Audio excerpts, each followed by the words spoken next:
Welcome to Alpha Recap, the weekly wrap from stockalpha.ai.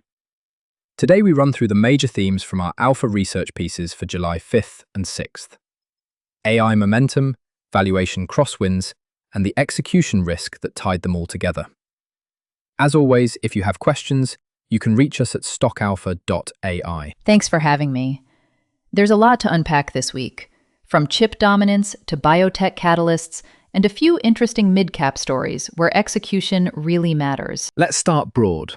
What was the dominant narrative across the notes? AI led the headlines.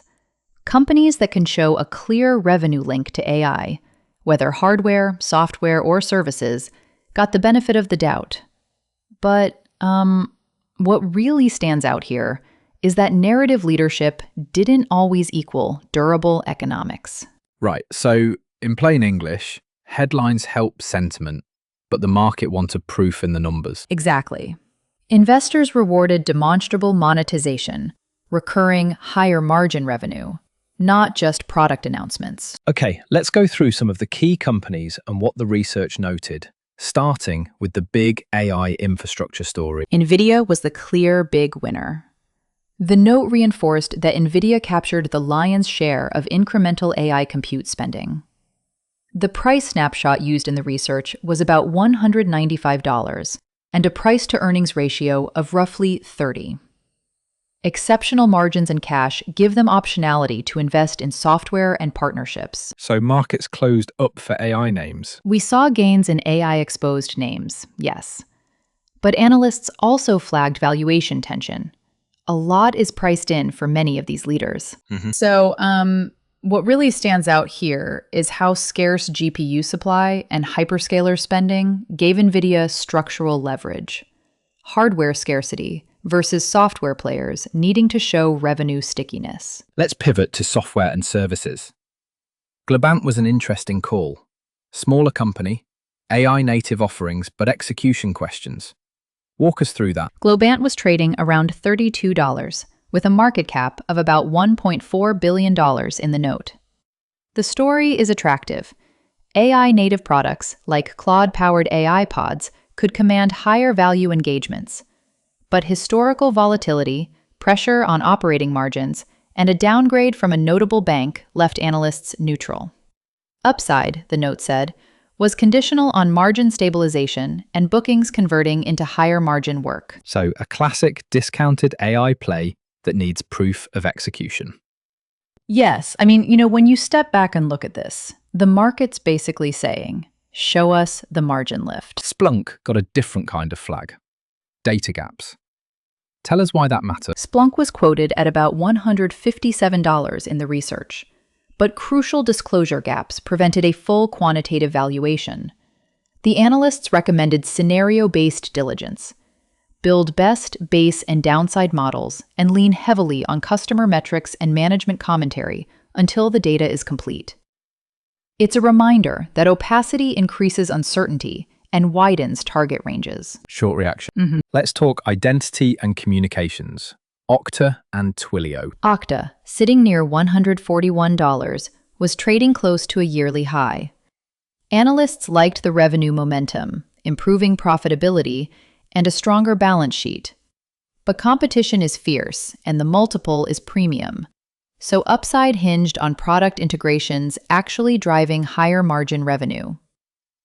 Twilio, around $209 in the snapshot, is well positioned to capture programmatic communications demand powered by AI, but faces stretched trailing multiples and mixed profitability. Both had neutral to mixed stances. Momentum, yes. Valuation questions, also yes. Right. And the other thing is, balance sheet runway matters for those who need to invest. Exactly.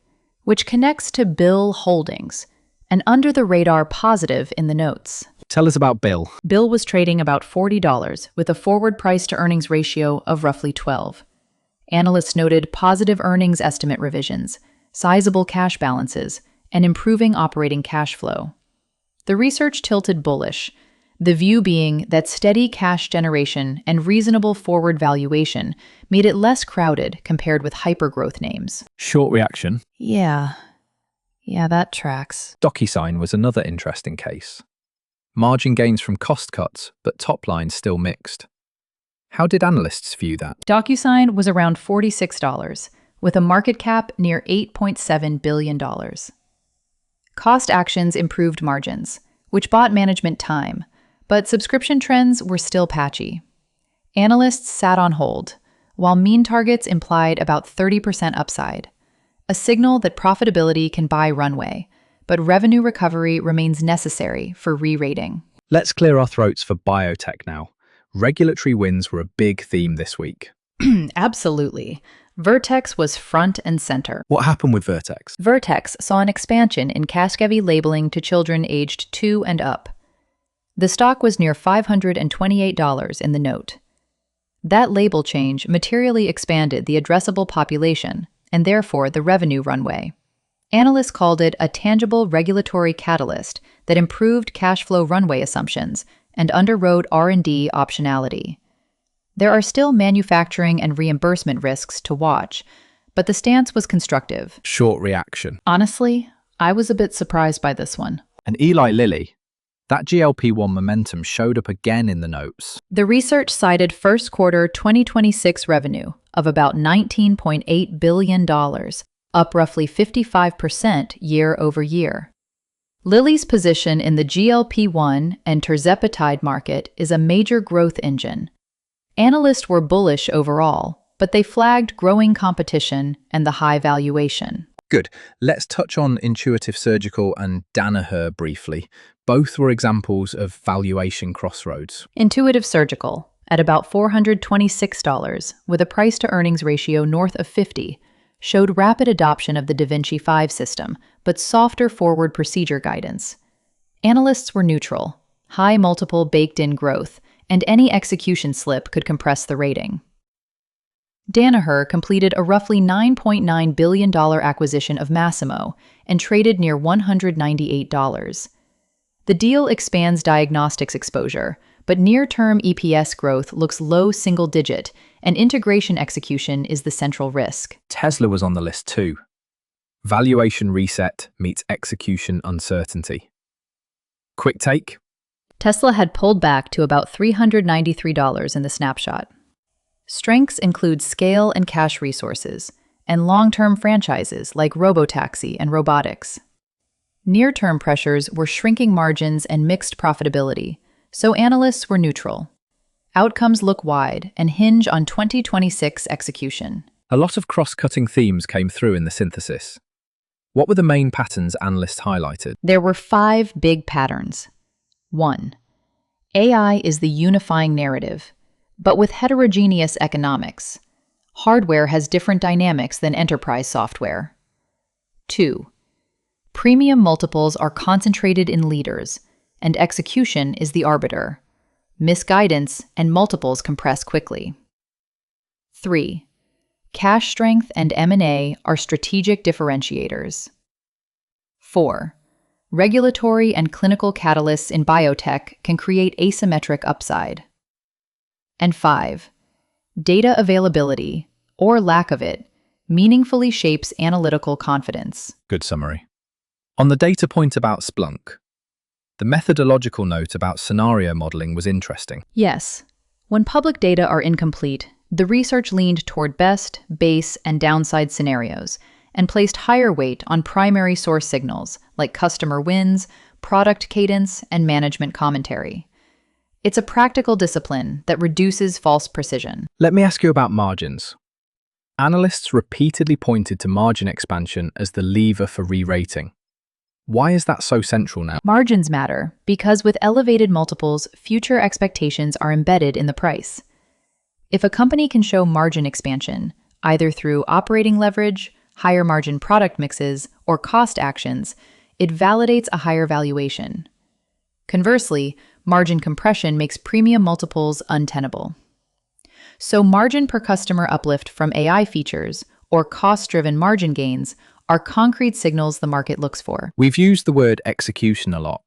Can you give listeners practical things to watch in the near term? Sure. Watch earnings and management commentary windows, particularly for Twilio, Okta, DocuSign, Danaher, and NVIDIA. Look for changes in revenue and margin guidance tied to AI monetization. Dig into customer cohort metrics, ARR, churn, average revenue per account. For biotech like Vertex, watch launch uptake and payer comments on reimbursement.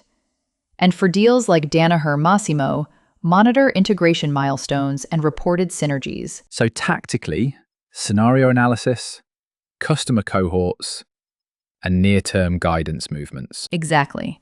And when data are missing, increase the range of plausible outcomes and demand primary source confirmation. A couple of quick hits before we wrap. What were the contrarian or unique perspectives this week? 3 stood out. First, Globant as a contrarian value within AI. Discounted, but execution dependent. Second, Bill as an under-the-radar fundamental story with estimate revisions and strong cash. Third, Splunk's data opacity reframed disclosure gaps as a structural risk that should lower conviction until clarity improves. Right. Okay, time for the closing synthesis. What are the top takeaways listeners should walk away with? First, AI momentum is real, but the market differentiates between hardware winners with structural scarcity and software players that must prove recurring higher margin revenue. Second, where multiples are rich, execution and clear guidance matter more than ever. Small misses can lead to outsized multiple compression. Third, regulatory wins in biotech can rapidly reduce uncertainty and justify premium valuations, but they shift focus to manufacturing and reimbursement. Fourth, when data are incomplete, use scenario-based modeling and weight primary source signals heavily. And finally, cash strength, whether for M&A or to fund investment, is a meaningful differentiator in these uncertain environments. Those are helpful. Any final cautionary notes? Analysts emphasized that this is informational only. These notes don't recommend buying, selling, or holding any security. The landscape is highly path-dependent. Small changes in execution or guidance can move outcomes materially. Great. Quick reactions. One-line impressions. NVDA, structural winner, priced for perfection. LLY. Powerful growth. Watch competition. SPLK, opacity equals wider error bars. Bill. Steady cash. Quieter upside. GLOB, interesting upside if margins stabilize. Short, sharp, and useful. Yeah, that tracks. All right, final takeaways and sign off. To sum up, narratives matter, but measurable operational translation, ARR conversion, margin expansion, procedure volumes, manufacturing scale is what drives re-ratings. Use scenario frameworks where data is thin, watch catalyst calendars closely, and pay attention to cash and integration execution for balance sheet events. Thank you. If you have questions about anything we covered today, head to stockalpha.ai, where you can ask us directly and we'll answer live. For more market analysis and insights, visit stockalpha.ai. That's stockalpha.ai for questions and deeper research. Thanks for listening to Alpha Recap. We'll see you next week.